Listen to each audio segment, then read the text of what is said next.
આપણે પણ એવું જ થાય છે. શ્રી વલ્લભાધીશ સુબોધિનીજીનું પાન વલ્લભ કરાવે તો થાય, આને સ્પર્શ કરવો આપણા બસની વાત નથી.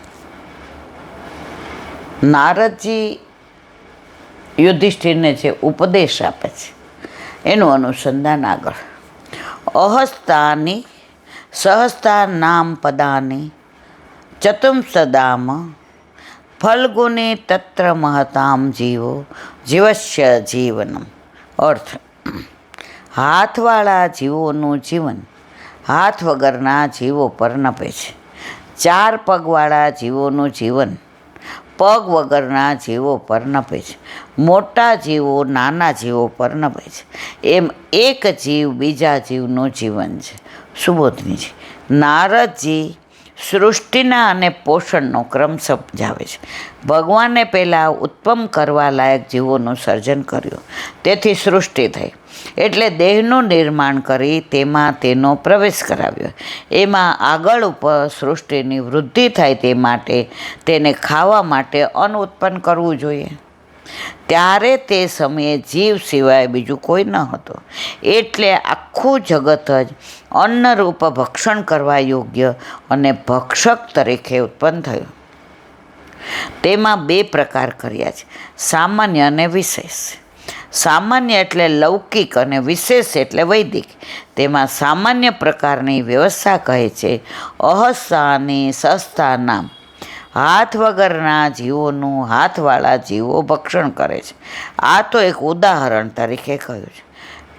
કહેવાનો અભિપ્રાય એ છે કે બળવાન નિર્બળનું ભક્ષણ કરે છે. તે બળ વડે ક્રિયા થાય. આપણે કહીએ ને બળિયાના બે ભાગ. ઓલું નિર્બળ હોય બિચારું એટલે બળિયો બે ભાગ જ લઈ જાય. કાઠિયાવાડમાં એક કહેવત છે કે નબળાની વહુ આખા ગામની ભાભી. હબળો હોય એની વહુને કોઈ જલ્દી ભાભી ન કહે. બિચારો ઓલો નબળાની વહુ એ આખા ગામની ભાભી હોય.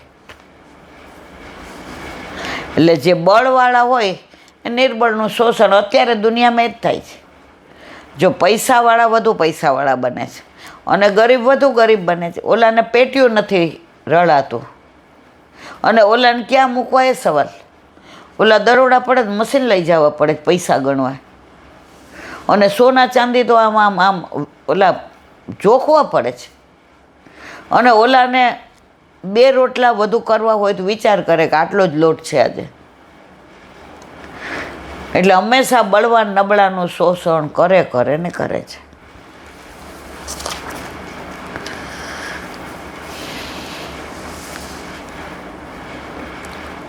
અને તમામ ક્રિયા કરવામાં હાથ કે પગ સાધનરૂપ થાય છે.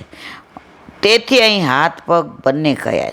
જોકે હાથ વગરના અજગર જેવા મોટા પ્રાણીઓ હાથવાળા મનુષ્યોનું ભક્ષણ કરે. અજગર છોડે? આપણે હાથ હોવા છતાંય આપણને ગળી જાય છે. એને હાથ નથી એટલે બળવાન. તો કોઈ સ્થળે હાથવાળા મનુષ્ય પણ હાથ વગરના પ્રાણીઓનું ભક્ષણ કરે છે. મોટા પ્રાણીઓ પણ નાના પ્રાણીનું ભક્ષે છે. જેમ કે અનેક કીડીઓ મોટા અજગરનું ભક્ષણ કરે છે. ગેરવનની લીલા યાદ કરવાની વલ્લભ જતા હતા. એટલે બળવાન નબળાને ખાઈ જાય છે. બસ આ દુનિયા નિયમ જ છે.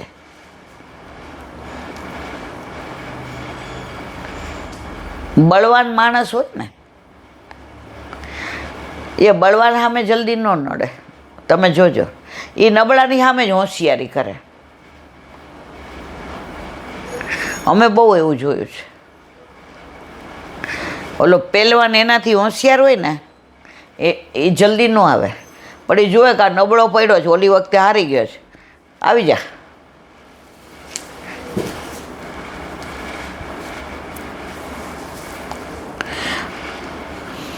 હા, બળવાન નબળાને ખાઈ જાય તે સાધારણ નિયમ છે. તેથી વિરુદ્ધ પણ થાય છે. અહસ્તાની માછલા વગેરે હાથ વગરના તે હાથવાળા મનુષ્યનો ભક્ષ્ય થાય છે. માછલા ખાવાવાળા છે દુનિયામાં.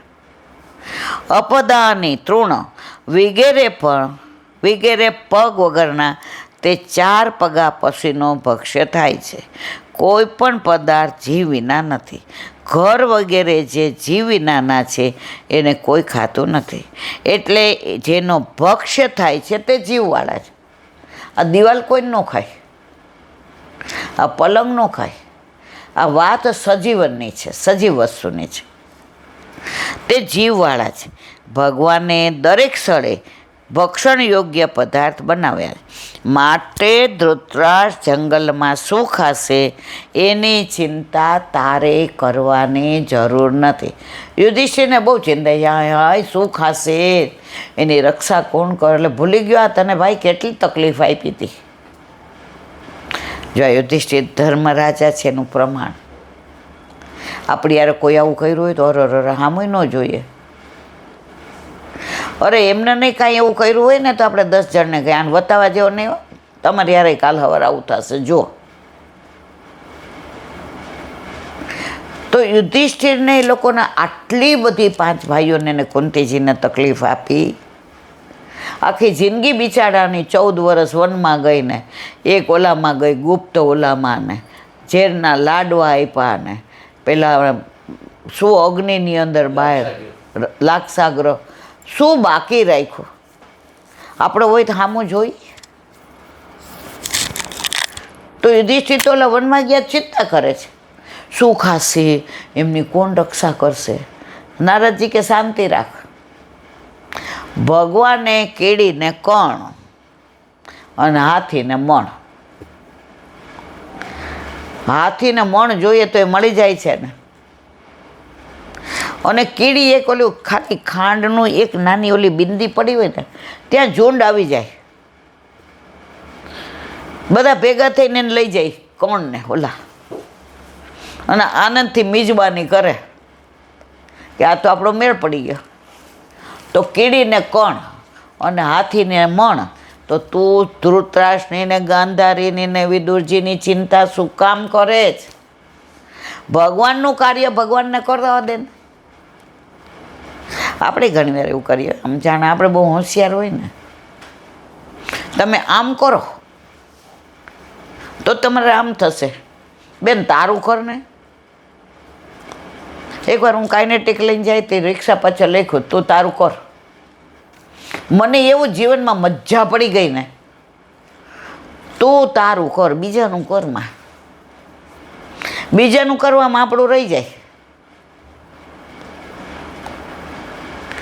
પેલા ઠાકોરજી ઘરમાં નહોતા ને કાંઈ એવી વાત હોય ને કોઈ મળ્યું હોય ને, હવે આપણને ખબર છે ઓફિસમાં મોડું થયું છે, ઘરે જઈને રસોઈ કરવાની, છોકરાઓ રાહ જોતા હશે, આ હમણાં પ્રેસ વધાવીને આવશે, પણ કોક એવી વાત કરે આજે તમે નહોતા ને, આપણા ફ્લેટમાં આવું થયું, બોલો એ તો સારું થયું અમે. એટલે મને આગળથી હું કહેતા હતા સામે આખી વાત, અલા ભાઈ તાર મોડું થાય છે બેન, રસોઈ કરવાની છે, આજ કામવાળો આવ્યો નથી હજી. એ એમને એ પછી એ લોકોને ઝઘડો થયો એટલે આ આવ્યા હતા, એટલે મારામારી થઈ હતી. કોને અલા પણ જુઓ, આ સહજ સ્વભાવ, તું તારું કર.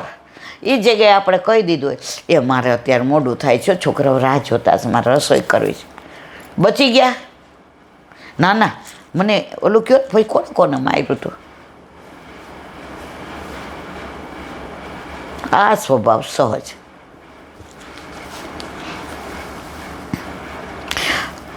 માટે ધૃતરાષ્ટ્ર ત્યાં જંગલમાં શું ખાશે એની ચિંતા તારે કરવાની જરૂર નથી, કારણ કે જંગલમાં પણ કળ, ધાન્ય અને ફળો વગેરે ભક્ષણ યોગ્ય અનેક પદાર્થ છે.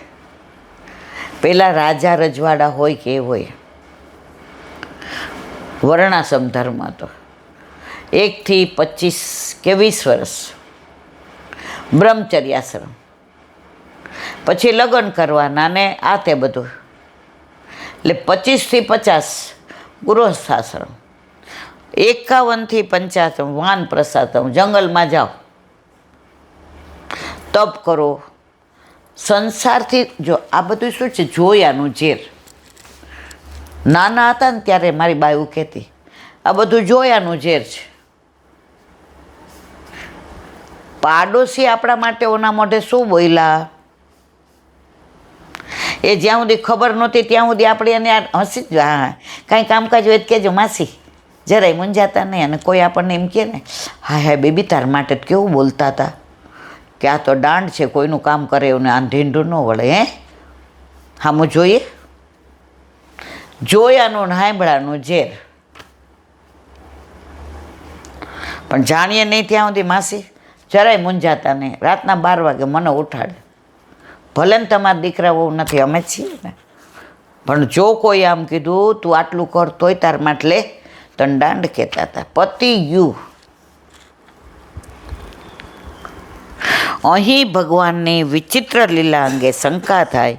પોતે જે સર્જેલા જીવોને પોતે જ સર્જેલા બીજા જીવોને ભક્ષ્ય બનાવે છે. અજગરને પોતે બનાવ્યો તોય માણસને ગળી જાય. માછલાને પોતે બનાવ્યો, માણસને પોતે બનાવ્યો તો માછલા ખાઈ જાય કોણ? માણસ. આ પ્રભુની વિચિત્ર લીલા છે. એવી ક્રિયા ભગવાન શા માટે કરે છે? ત્યાં ભક્ષ અને ભક્ષયનો નિર્ણય કરે છે. બોલો વલ્લભાધીશ. શ્રીમદ ભાગવત. અને મારા ગુરુદેવને દંડ પડું. चंद्र सरोवर पे सूरदास जी के द्वार पे मेरा दंडवत प्रणाम.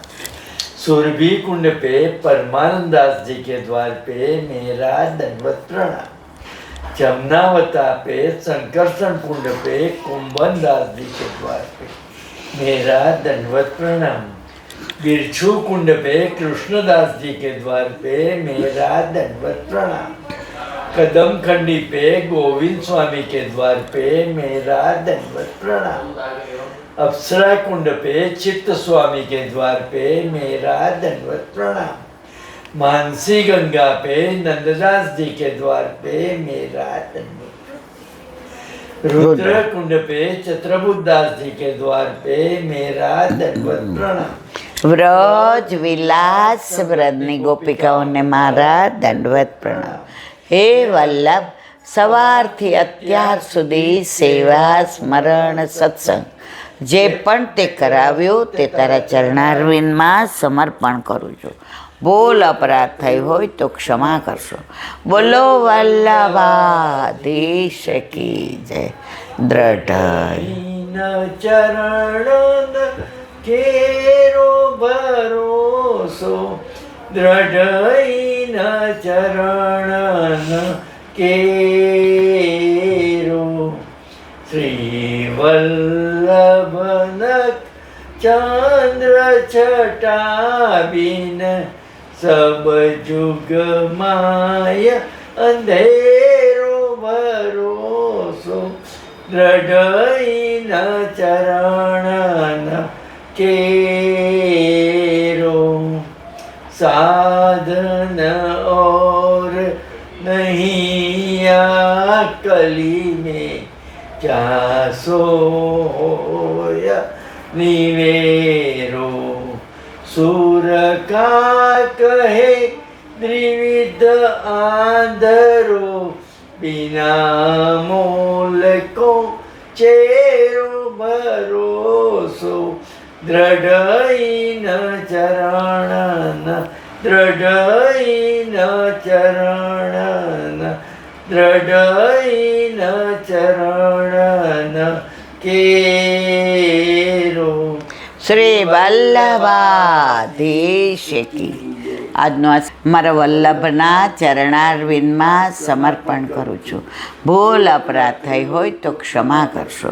આ મારા વલ્લભની વાણી અને ભૂલો એ મારી. બોલો વલ્લભાધીશ કી. બધાય વૈષ્ણવને જાજા કરીને જય શ્રી કૃષ્ણ.